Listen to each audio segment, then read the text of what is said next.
Maybe we'll start with the most recent one. Okay. I was actually struck just rewatching this film and just the sheer volume of words in the film. Made me think about language and also the role of language in your work, which is not something that immediately comes to mind, because sometimes the dialogue in your film seems, at first glance, it seems maybe it's improvised or maybe it's not very precise. But then when you watch it or you think about it, like there's actually very precise and very strange use of words and language in, I think, all your work, from the beginning through the feature to this one. So I'm wondering if you can talk a little bit about the role of language in your work and sort of how you write. You know, what's the writing process about for you? I think that more than how I write, I was thinking about how I read when you were speaking, because I feel that the moment when I'm more conscious about that I'm having an idea for a film is when I'm reading. And for example, in the last film, it's a poem by Mariano Blatt from Argentina, and there were many times before that I sort of took parts of his poems or just as ideas or as possible dialogues and gave them to another person that then said that in their own language or with their own way of speaking, so they transformed it. But there's always a lot of inspiration in that, and also in something that, I don't know, in the use of language in his poems and also in other things I read, especially in some moment in Argentina. I don't know, there was some use of language that interested me very much, but it's difficult to explain for me. But it was something I couldn't really exactly transform into a film consciously, but I took it and I tried to, I think it's this thing of very strange situations in a very normal way, on strangeness and normal feeling being so together. And I feel that his poems and other things I read really had this, and I really wanted to translate this into a film, but I didn't know very well how to do it. But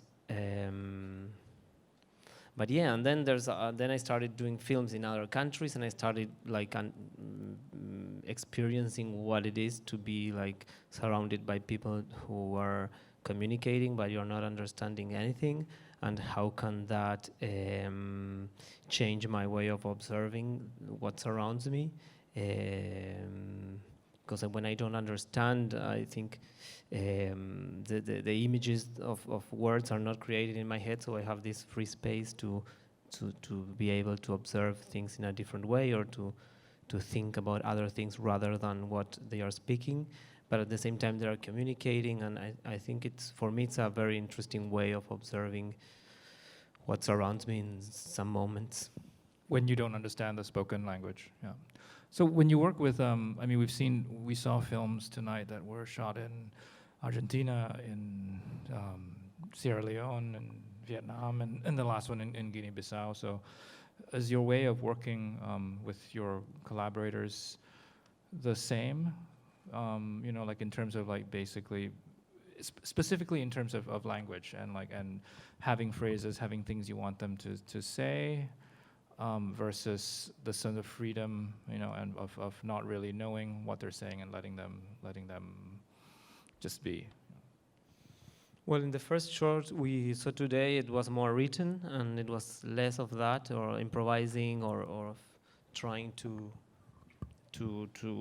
make more of a community creation in some way. And that's not good English, but. But after that, I liked that short, but I wanted to be able to include things that escaped me, or that I couldn't think about. And I realized afterwards that going to new places that I didn't know helped me to be less able to control things. So I was forced to let other ideas come in the film more easily. then I also discovered that working with people that are improvising, but they know that I'm not understanding them there, also creates a sense of freedom for them, and they are more relaxed because I ask them more or less what they talked about, but they know I will understand that some months later when I'm editing, so I think they are more relaxed of saying just anything, and that's great because I think they can be more creative in this way, and they just don't worry about saying like sort of nonsense, which sometimes can be really great things. I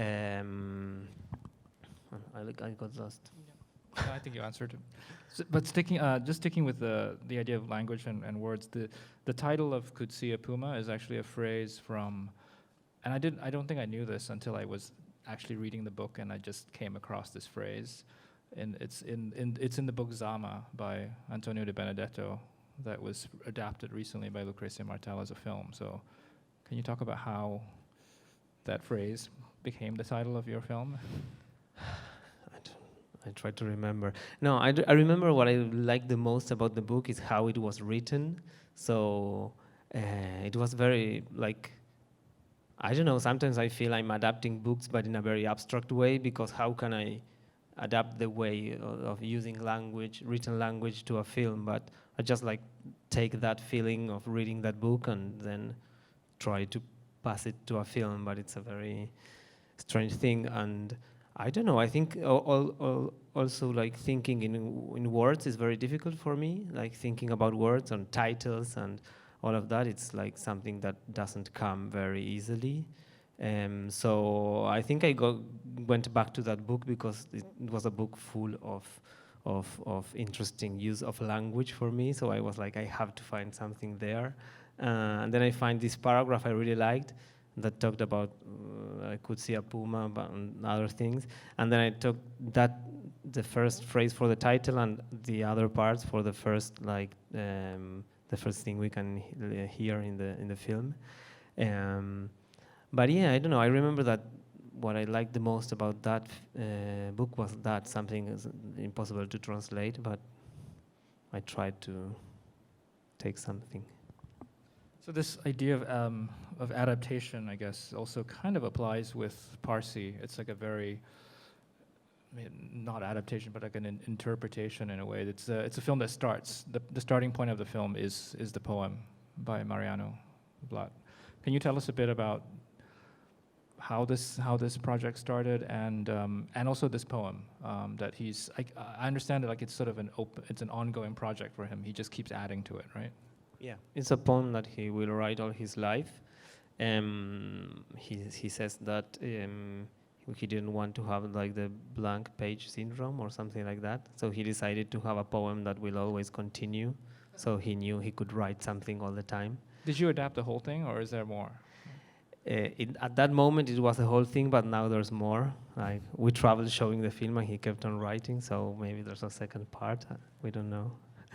But yeah, he proposed me to do a film with this poem, and for me it was very clear I wanted to do it because I knew I already used his work for other films, and I knew even before reading the poem I knew I wanted to do it. Then I saw the poem and I thought it was very interesting because it proposed a lot of things. Mainly, I don't know, the first thing I like about poetry and about this poem is rhythm and repetition and variation and the creation of images in this specific rhythm. And I think I read it several times and I always discovered new things, and I really like this also when you read something and twice, three or more, and then you're like, I can't believe I skipped this part, or I didn't notice this phrase that's so strong for me now, but before I read it, or I listened to the poem and I didn't realize. And I think I like that a lot in films, and that's something I try to do in my films. Like sometimes you can focus on this or that and then see it again and realize something you haven't seen, but that now seems to be more important for you. And then I went to shoot, but just taking that feeling of the poem, not like thinking precisely about it, and then taking the problems and the possibilities that created. Like I knew I would have a voice all the time there, present, more or less, but I knew I wanted. Also, the poem decided the duration of the video, And he's reading it, right? Yeah, he's reading it. It's one one reading. I really wanted to have that. Like he told me it was very tiring for him to read that, and that when he's read like at the end he started like mixing the lines, and I really like that. So I wanted to have that feeling in his voice. And that I liked it. I liked that the poem wasn't only what the words were saying, but that it was a duration, it was a rhythm, it was different moments, it was an advancing of some intensity, and I think that that was very interesting for me. So how, I don't know how easy this is to talk about, but how does the rhythm and the sort of the movement of the language translate to the rhythm of the images, I guess, because it's a poem that creates many images in your head too as you're listening to it. So like, how do you match that? In many, I think I thought of that in many different senses or moments or layers. I think I knew I wanted in the beginning a moment of having like a presence of the poem, like having a moment where you are focused on the poem, and then I knew I needed other moments where the image was like taking your attention, or most probably will take your attention. Other moments where other dialogues were coming in and mixing with the poem, and the people in the film were also being a part of the poem with their own words. And then when I was in Guinea-Bissau, I thought I saw people rollerblading, and I thought it would be good that the film starts walking, then running, and then rollerblading. I think there's something about this like movement that goes faster and then it's like lighter. I really like the movement of rollerblading. And I thought that was interesting because I think as long as you listen to the poem a lot, it starts being more heavy maybe. And I really like to combine that with like sort of lightness of movement. And now when I was watching the film, I thought I remembered when I rollerbladed a lot, that sensation of stopping to stop doing that and then feeling you are still advancing even if you're not advancing anymore. And I really like this constant movement of the film that then stops and leaves you with this sort of inertia. And then when I edited, the rhythm of the poem was very important. I edited this, I shot with a 360 camera, and I edited watching it in a headset, virtual reality headset. Yeah. So the frame was like decided in that moment by my head and by the movement of my body, and I was also hearing the poem. So can you explain? Wait, I think we might need to explain that a little bit more. Okay, so you shot with a 360 GoPro. Yeah, okay. A small camera like this with 2 lenses, and so afterwards. The program that comes with the camera puts everything together, and you have like a sphere of image. Okay. And then with the headset, you can just be there and look anywhere, and you have some image. So you re-photographed that, or no? I screen captured my movements. Okay. Like you could see after Googling a lot, I could manage to see in the computer screen what I was seeing in my headset. So I just captured the screen. So because you also gave the camera to your collaborators. Yeah, you were to not the actors or participants. Yeah, I was never there. So you were never there. No, I mean I was there. I was more or less there. No, I really wanted in other shots to give the camera to the people that are acting, even if they are not actors. But I couldn't find the moment or the way. And when I saw this camera, I thought it was a very good opportunity to do this because they don't have to think about framing. They just have to take the camera. So we thought how to take it, here, there, in which way. But then they didn't have to worry about framing, so they could be just relaxed and doing their thing. So that was great. Then I realized I couldn't be there watching because I didn't want to be myself in the image. And if I was there, I could be there, but I should cancel a part of the image where I was standing or something. I didn't want that. I wanted to be free to choose any part of the image.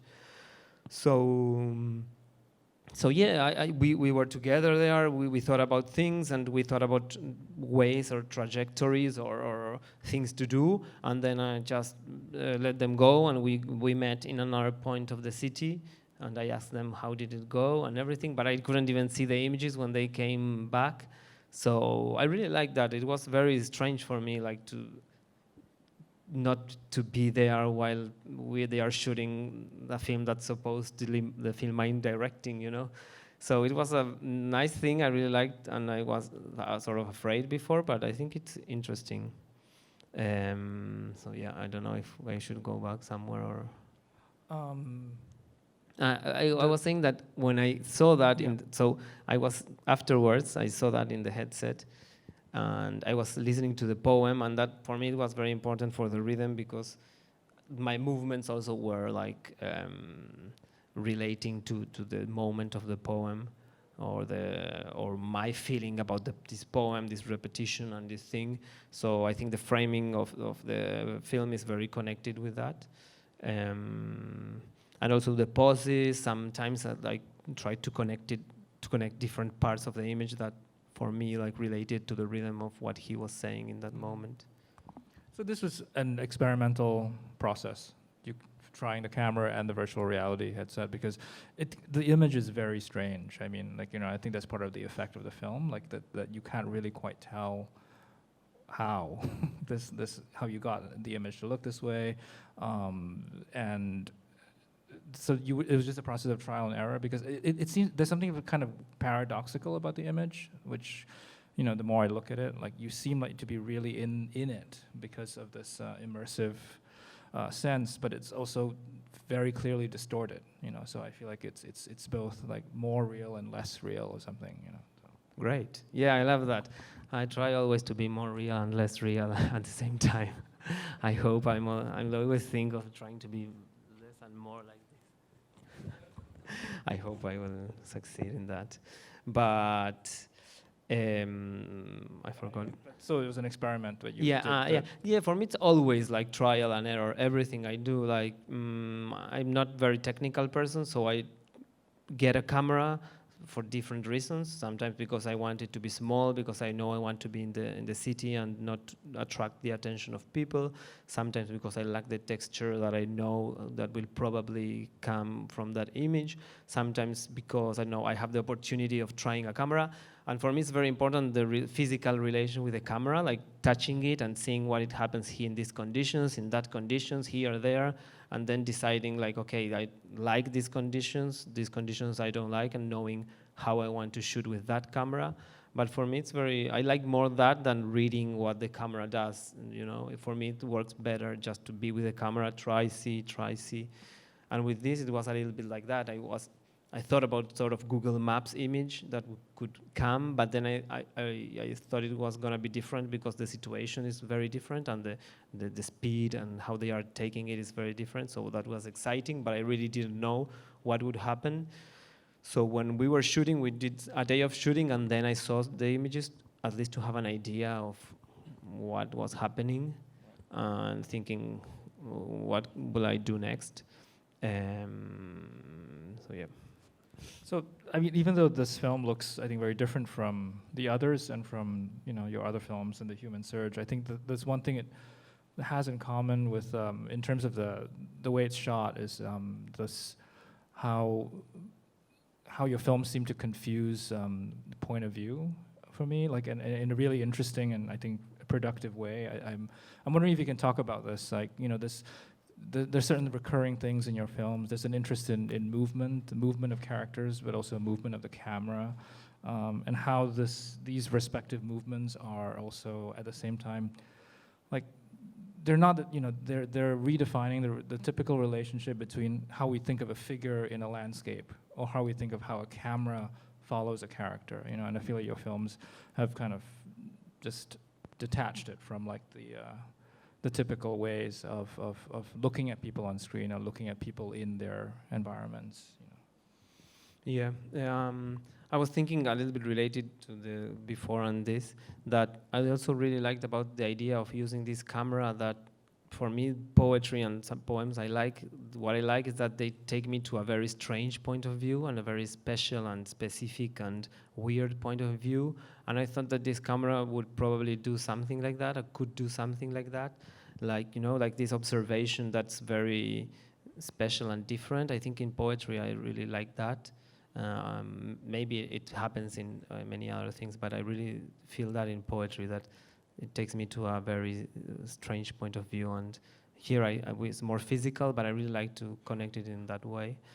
And yeah, also in the other films, for me, I don't know, it comes from also ideas of that I want to share, like the body as a part of an environment, and not like seeing like just the person as a small part of a very, very big thing through time. What does that generate? What does that, I don't know, what, having more consciousness of what surrounds you in some way.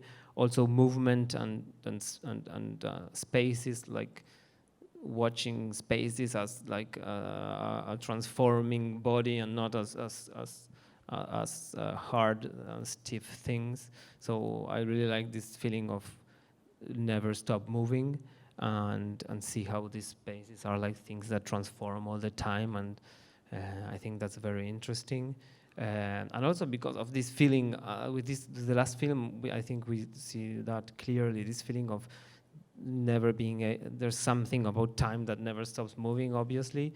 And then there's another part of it that's always creating different images that go here and there, and you can't grasp everything, but you're just like, maybe you get here and you get lost in this image, and then you go back and you lost a lot of other images that were happening, but you get into another, or I really like this sensation. I think it's a sensation I have in my normal life, and I want to share, and I find like different ways in which cinema helps me to share this. And in the other films, maybe it's more like, also it creates for me a sensation of reality and strangeness at the same time, because I feel the people don't seem to be so much in service of the spectator, like doing something for you. When I imagine myself watching my films, I would like to feel that the people are just doing something and we are trying to like running after them in some way. I think this creates some sort of sensation of reality, because you feel that's happening in spite of the film, but that combines with other moments and other situations that are clearly very fictional and very fantasy. So I like this combination, I think. Yeah, I mean, I think it actually changes your physical relationship to what you're seeing on screen in a way, because you're so used to films like focusing your attention on things. There's like one thing, usually like there's a subject to look at. If a camera is following somebody, it's usually like a smooth, steady cam shot, and you're like following that person. But your films like sort of refuse to tell you like what exactly to be looking at. Yeah, it's because I hate like films that I'm supposed to be looking at that, and there's not anything else to see. Also, my way of watching films, even in films that are very focused, I'd always like start like going to see like the corner of the image, and then I get lost, and then I see like my shoulder, my knee, or like that's how my brain works naturally. But I also think that's a good thing to share. I really like to see a film where I feel that it's inviting me to decide where I want to look at. Also, I think that's what I try to do, and that's also by showing my films I realized it happens usually, because some people tell me they thought the film was about this or about that, or it's very diverse. Maybe it happens in every film, I don't know, but in my experience it's so diverse, like what people tell me they saw in my films, and I like to have that more and more, because I don't know, I think as a spectator it's much more interesting to feel this invitation to explore something, and also me as a director, I don't feel I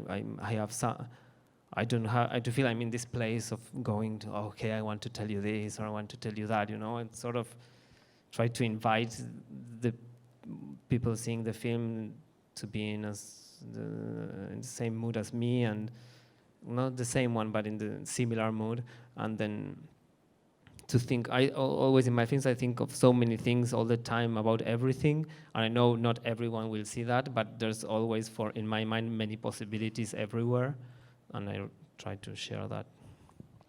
Okay, we can take one or two audience questions or comments right there.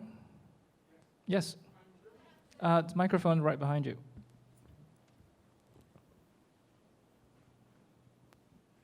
You make brilliant use of your settings. And I like hearing about the stories that you're telling, the words that you're putting, the words that you're configuring. But I was amazed to see how you found places to shoot, and whether you went location scouting. You had a repertoire of things in your scrapbook that you wanted to use, like the rooftops, like the caves that were so dynamic, and like the what was it, a flooded city or a flooded landscape that you were using? It was like Anselm Kiefer setting. It was so brilliant to see the setting, integral part of the story, that I wonder where the settings came in your process. Did you have all these things in mind when you were configuring your film, or did you go scouting for those things, or did you explore with the subjects that you say were probably living through those places maybe more than you had been? At the beginning, in my first films, and especially in the first one you saw today, the idea of the film came from the landscape. I mean, when I found this place, this destructed place, on YouTube by accident, because some tourists went there and made small videos, and I thought it was quite impressive and spectacular in some way, which I liked.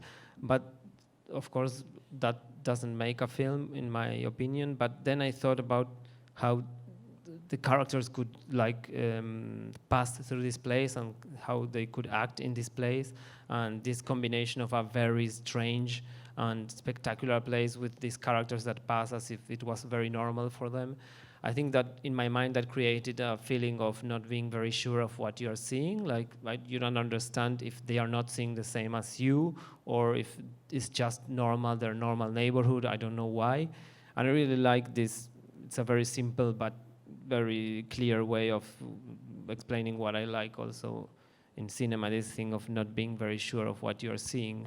And then after discovering that and thinking that, I thought of this beginning in the rooftops. It was just a place where I passed a lot of time and I liked, and then I thought it was good with this ending when the plants are going down and like falling and disappearing. I thought it was a good I don't know. I think the structures of the film, many times I think about them in a very physical way. Like it starts here, then it distracts, and then it transforms in another thing. And then in the film, in the second film you saw that's shot in France and in Sierra Leone, the idea of the film also started when I went to the house of a mother of a friend, and it was a very normal house in a rural area in France. And then I discovered that she made like this with something, and it was this cave, this tunnel that was used in the Crusades and in the First World War and the Second World War, just in her garden. And I mean, in the film we don't know what it is used for, but I thought that just physically and the visual sensation of that was so strange, this moment of, I don't know, I really like that. It's like the ending of the Vietnamese film where the camera goes up.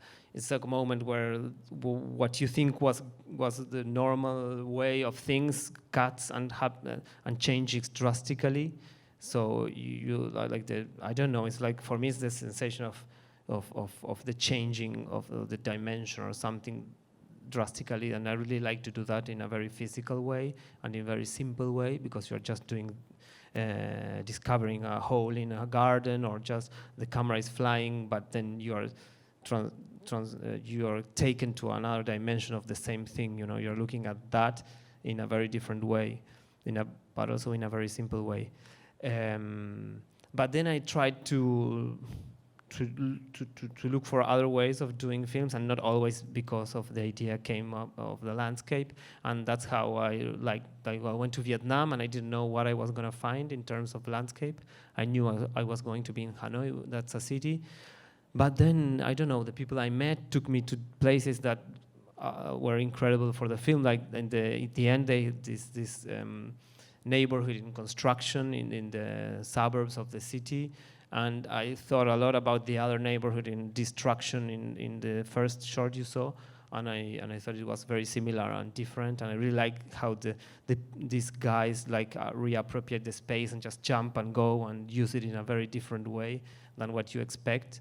And so I think it's always many times and also that film is like starting. I knew I wanted to start under the ocean and finish in the sky. So I also had this movement that created the structure of the film.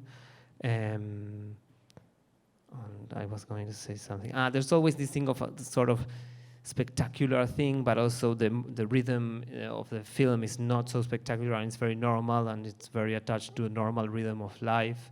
And then it's the way you use that space that interests me a lot, like how to use this space. And like, for example, in the Distracted on the parkour, and everyone uses it in a different way.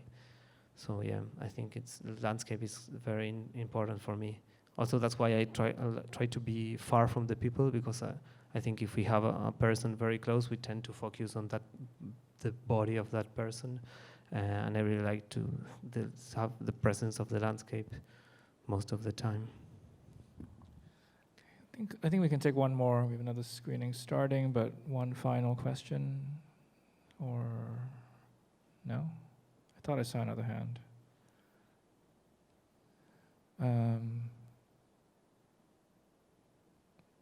Yes.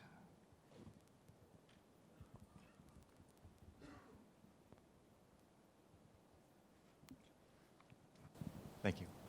Could you speak about duration? It seems like you have a number of long shots, especially at the end of I Forgot, or the extraordinary scene where the lens is a little different, and the second time around I saw it, I noticed it would seem like a wide-angle lens or fisheye, and then suddenly it goes off, and you're so. It was a really shocking and energizing moment, but other scenes too, seems like you have them go on for some time, and I think. Could you speak about that in terms of your use of rhythm and how you're approaching language, and specifically, I think, kind of making familiar scenes, right? Making unfamiliar scenes familiar. Yeah, I think sometimes, I don't know, there's many reasons for duration in every specific case, but sometimes related to this familiar and unfamiliar, I really, what I was saying before about the changing of dimension, I really like that some strange things that happen connected, like very physically connected in the same shot, so you feel that something very strange is happening, but it's happening in the same shot and in the same like trajectory, like the camera is going up, and it's not a shot that's just that, it's a shot that you were thinking about another thing, and suddenly that happens. And I think it helps sometimes to connect like situations. I don't know, I'm thinking of other examples. But I don't know, I think it's a lot about also having this rhythm of having these moments where in the films I know I suppose that something sort of spectacular or impressive is happening, so I suppose that the attention of who is watching will be there. And then I like duration because sometimes where there's not a lot of things happening, it invites you a little bit more to not to be so attentive in the film and go to your head and then come back. And I really like this rhythm of being able to be more attentive and less attentive. And I think that, in my opinion, in that way, the film like relates to what's in your head much more than if you are always like very attentive on what's happening. So I think sometimes duration is useful for that. But sometimes also I like very drastic cuts in and things that change a lot, and using editing to drastically connect things that wouldn't be connected in any other way than just in a film, like passing from one place to the other in a very strange way, or in a very like in the shot where you are in France walking and then you are in the jungle in Sierra Leone walking, even if you don't know which country it is, the landscape and the language and everything changes from one moment to the other. And I think when you put together two things that are supposedly very different, you don't know what they will create together, and that's interesting. What else? I don't know. You I covered don't know if that. I heard all your question. Did I answer? Okay. Well, congratulations on the award. Thank and you. Thank you for being with being us. here. And thank you all for coming tonight. Thank you. Thanks.